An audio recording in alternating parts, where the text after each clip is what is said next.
بسم اللہ الرحمن الرحیم انما الصدقات للفقراء والمساکین والعاملین علیہا والمؤلفة قلوبهم وفي الرقاب والغارمین فی سبیل اللہ وابن السبیل فریضة من اللہ واللہ علیم حکیم۔ صدق اللہ العظیم۔ اللہ تبارک و تعالی رب العزت نے اہل ایمان کے اوپر 5 ارکان کو فرض کیا ہے۔ اسلام کا پہلا رکن کلمہ طیبہ ہے۔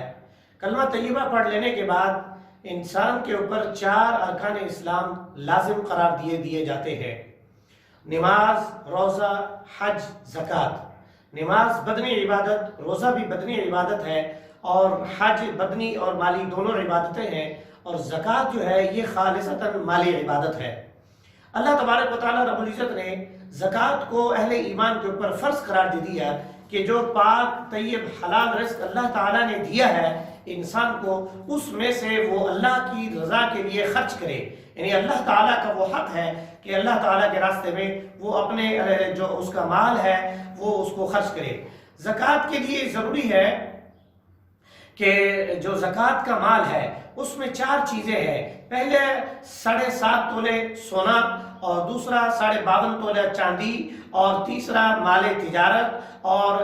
اپنا چوتھا جو ہے وہ نقد رقم جو ہے بینک بیلنس ہو کی صورت میں ہو، یا ویسے کہیں پر انسان کے پاس موجود ہے تو وہ اس کے اوپر جو ہے بھی زکوٰۃ ہے۔ ان 4 چیزوں کے اوپر زکوٰۃ آئے گی۔ اور پھر اسی طریقے سے مال مویشی کی بھی زکوٰۃ ہے، وہ انسان کے جو ہے مال میں شامل ہوتا ہے، مال تجارت وغیرہ میں آتا ہے، اور مال کے جو انسان کے پاس جو مال موجود ہوتا ہے اس کے زمرے میں بھی آتا ہے، یعنی سیو منی جو ہے اس کے زمرے میں بھی آتا ہے۔ اور اس کے ساتھ جو زمین انسان کے پاس موجود ہے اس کی جو کاشت ہے، اس سے جو اناج حاصل ہوتا ہے، اس کے اوپر بھی زکوٰۃ اللہ تعالیٰ نے لازم قرار دے دی ہے۔ یعنی بنیادی طور پر 4 چیزیں ہیں جن کے اوپر زکوٰۃ ہے: سونا، چاندی، مال تجارت، اور نقد کی صورت میں پیسہ جو ہے وہ جو سیو منی ہے اس کے اوپر زکوٰۃ ہے۔ زکوٰۃ کی ادائیگی کے لیے ضروری ہے وہ شخص زکوٰۃ دے گا جو عاقل، بالغ اور مسلمان ہو، اور دوسری صورت یہ ہے کہ اس مال کے اوپر 1 سال کا عرصہ گزر چکا ہو، اور 1 سال کا عرصہ اس پہ گزر جانے کے بعد وہ زکوٰۃ ادا کرے گا۔ اور اس کے ساتھ ایک اہم یہ بھی امر ہے کہ زکوٰۃ ادا کرتے وقت یہ بات ضرور ملحوظ خاطر رہے کہ زکوٰۃ دیتے وقت اس کی ملکیت دینا، یعنی تبلیغ کرنا، کسی کو اس کا مالک بنانا ضروری ہے۔ یعنی ویسے زکوٰۃ ادا کر دینے سے،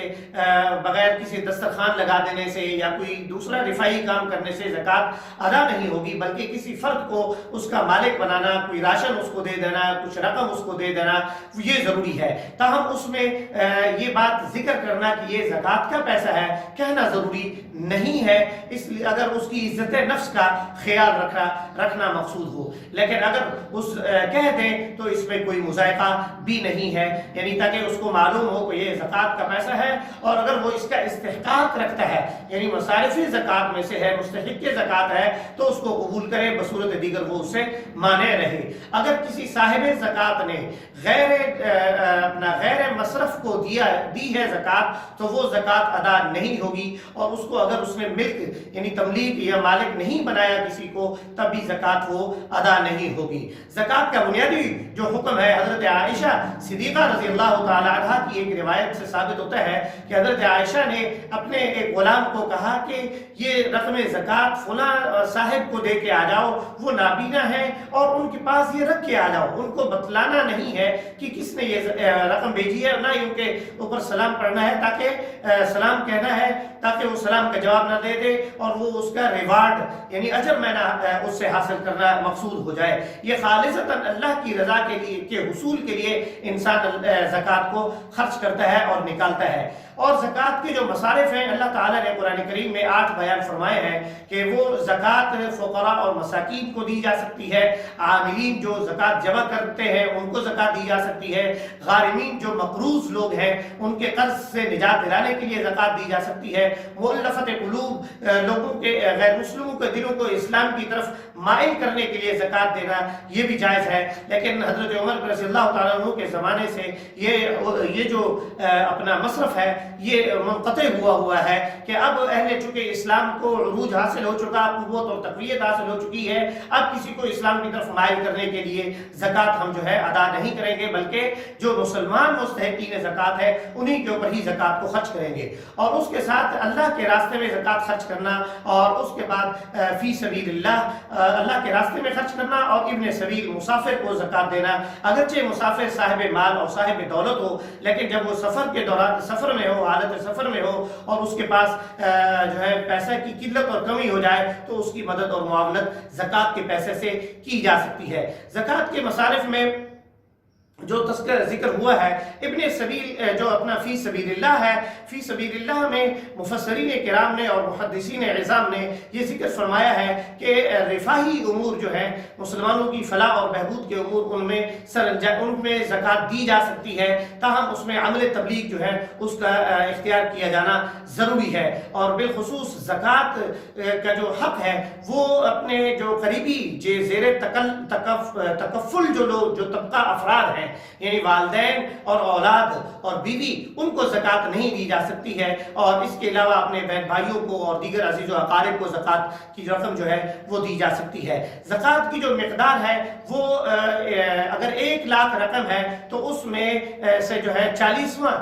حصہ جو ہے اس کو 40 پہ تقسیم کریں گے تو اس کا جو حصہ بنتا ہے وہ تقریباً 2500 ہے، وہ زکوٰۃ اس کے اوپر زکوٰۃ ہوگی۔ 52.5 تولے چاندی اور جو ہے اس پر جو بھی زکوٰۃ ہے، 7.5 تولے سونے کے اوپر زکوٰۃ ہے یہ۔ اور اگر کسی انسان کے پاس سونا کم مقدار میں موجود ہے، وہ نصاب زکوٰۃ کو نہیں پہنچتا، چاندی بھی کم مقدار میں موجود ہے، پیسہ بھی کچھ مقدار میں موجود ہے، سامان تجارت بھی کچھ موجود ہے، تو ان سب کو جمع کر کے جو 52.5 تولہ چاندی کے برابر جو اس کی قیمت بنے گی تو اس کے اوپر پھر زکوٰۃ لازم ہو جائے گی۔ زکوٰۃ نکالنا ضروری ہے، یہ اللہ تعالیٰ کا حق ہے، یہ مال کی صفائی ہوتی ہے۔ اللہ تعالیٰ نے قرآن کریم میں ارشاد فرمایا ہے، یا ایھا الذین آمنوا انفقوا مما رزقناکم من قبل ان یأتی یوم لا بیع فیہ ولا خلۃ ولا شفاعۃ والکافرون هم الظالمون۔ اے ایمان والو، اللہ کے دیے ہوئے مال میں سے خرچ کر لو قبل اس کے کہ وہ دن آ جائے جس دن نہ تو آپ کے ساتھ کوئی عمل تجارت ہوگا اور نہ ہی کسی کی کوئی سفارش قبول کی جائے گی کہ آپ کو اسے چھٹکارا مل سکے۔ لہٰذا فرائض جو زکوٰۃ فرض زکوٰۃ ہے وہ نکالنا تو ہر صورت میں ضروری ہے۔ اگر انسان نہیں نکالے گا تو اس کا وبال، اس کی وعید، ایک تو یہ کہ اللہ تعالیٰ کی حکم عدولی ہوگی، نافرمانی ہوگی، گناہ ہوگا،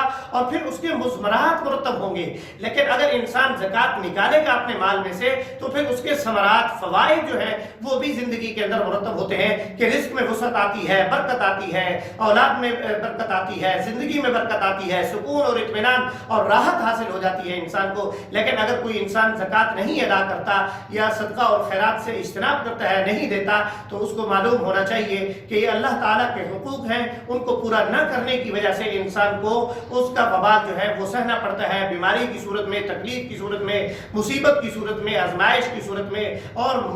موذی امراض کی صورت میں اس کو یہ جو ہے لاحق ہو سکتے ہیں، اور اس کا مال چوری اور ڈکیتی اور راہزنی کے ذریعے سے ضائع بھی ہو سکتا ہے۔ فرض زکوٰۃ کے ساتھ ہی رمضان کے اندر صدقہ فطر، اس کا بھی اہتمام کرنا ضروری ہے، ہر انسان کو ادا کرنا ضروری ہے۔ اور صدقہ فطر بھی کے مصرف بھی وہی ہے جو زکوٰۃ کا مصرف ہے، اور صدقہ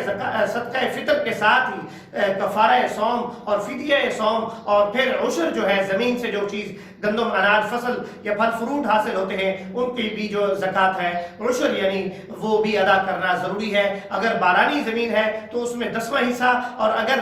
زمین جو ہے محنت اور مشقت کے ساتھ کاشت کی جاتی ہے تو پھر اس میں 20واں حصہ اللہ کے راستے میں دیا جائے گا۔ اللہ تبارک و تعالیٰ رب العزت ہمیں اپنی رضا والے امور سر انجام دینے کی توفیق عطا فرمائے اور ہمیں راہ حق پر استقامت عطا فرمائے۔ ربنا لا تزغ قلوبنا بعد إذ هديتنا وهب لنا من لدنك رحمة إنك أنت الوهاب آمين يا رب العالمين، والصلاة والسلام على رسوله المرسلين، والسلام عليكم ورحمة الله وبركاته۔